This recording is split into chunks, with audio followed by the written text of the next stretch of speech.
How fast can a child learn a musical instrument compared to an adult? How fast can they learn a second or third language? They learn fast, right? Why do children learn quickly? Because why? How many people you hear a song and it'll take you back to when you were a child? How many people it's not a song, but maybe it's a fragrance or a food that will take you back decades? Because information combined with emotion became a long-term memory, right? Because we're not logical, we're what? We don't do things logically all the time. We do things what? Emotionally, right? Because we're not logical, we're biological.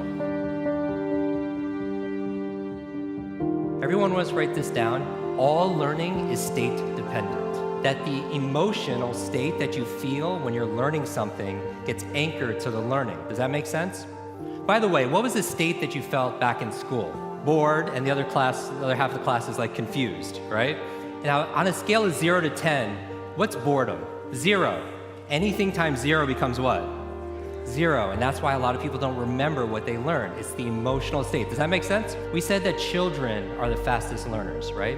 That they have this curiosity and they play all the time. Well, it's been shown in science, the research, by playing more actually creates neurogenesis and neuroplasticity. What's neurogenesis? New growth, new brain cells. How many people like the idea of creating more new brain cells?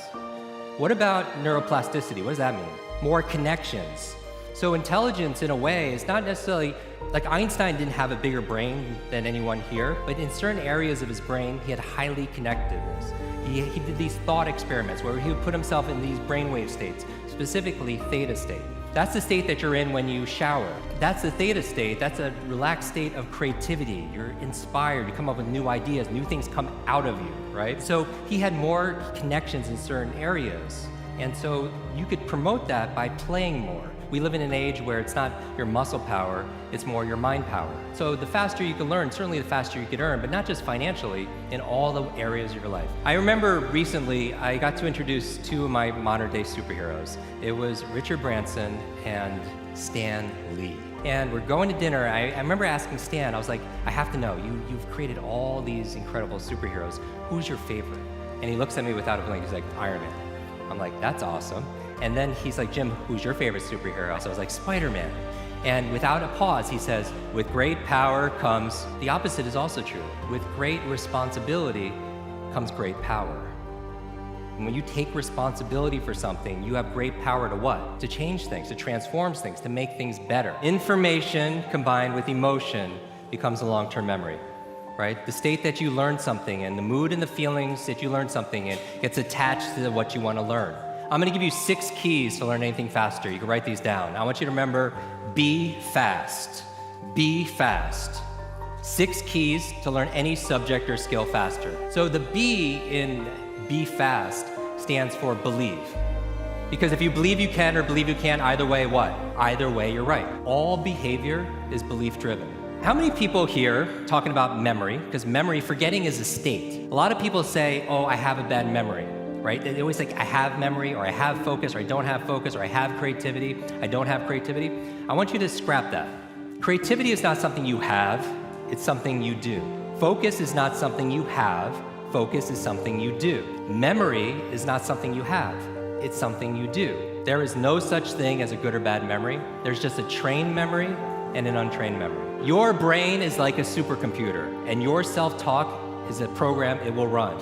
So if you tell yourself you're not good at remembering names, you will not remember the name of the next person you meet because you programmed your supercomputer not to. Your mind is always eavesdropping on your self-talk. Your brain cycles through different brain waves. Beta is when you're most awake. You're in beta, most of you right now. Delta is when you're asleep. Theta is right above delta. That's the state of creativity we talked about. In between theta and beta, when you're most awake, is a state called alpha. Right? It's a state you go in when you meditate. States you go into when you do deep breathing. State you're also in when you watch television. Alpha state is a great state to learn in, though. There is no learning without remembering. There is no learning without remembering. So B is believe. Believe you can, believe you can. Now the E, I'm gonna go through these really fast, is exercise. Exercise.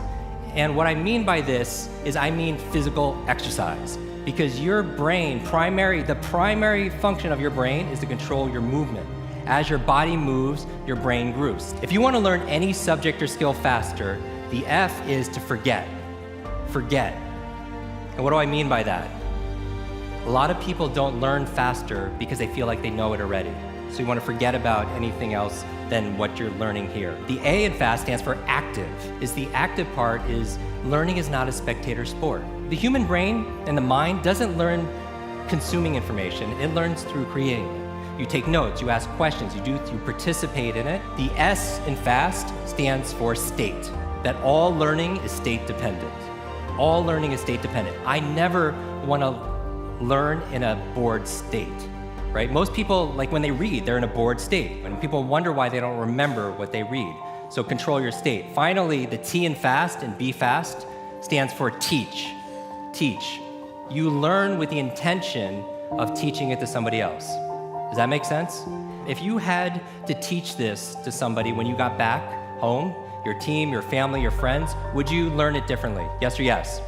Would your focus be better? Yes or yes, right? So you learn with the intention of teaching to somebody else. Because when you teach something, you get to learn it twice. Let me close with this. When I got home, there was a package waiting for me. I opened it up and there's this photograph. There's a photograph of me and the entire cast of X-Men. And even better than Halle Berry and Jennifer Lawrence, everything that's on there, was the note from the chairman. It said this: Jim, thank you so much for sharing your superpowers with all of us. I know you've been looking for your superhero school since you were a kid. Here's your class photo. So my question for you is this: if you could go back to that child inside of you, that younger self, and right now tell them something that they need to hear, what would that be? And if you were to go in the future, 1 year, 2 years, 5 years, 10 years ahead in the future, I believe you have wisdom inside of you. I believe you have greatness inside of you. If you were to project 10 years ahead of time and look back on this day right now, what does your current self need to hear from your future self? I have a quote that I get quoted on more than anything else. It talks about an egg and stress, that your egg is like your life, that if an egg is broken by an outside force, life ends. But if it's broken by an inside force, life begins. And all great things begin on the inside.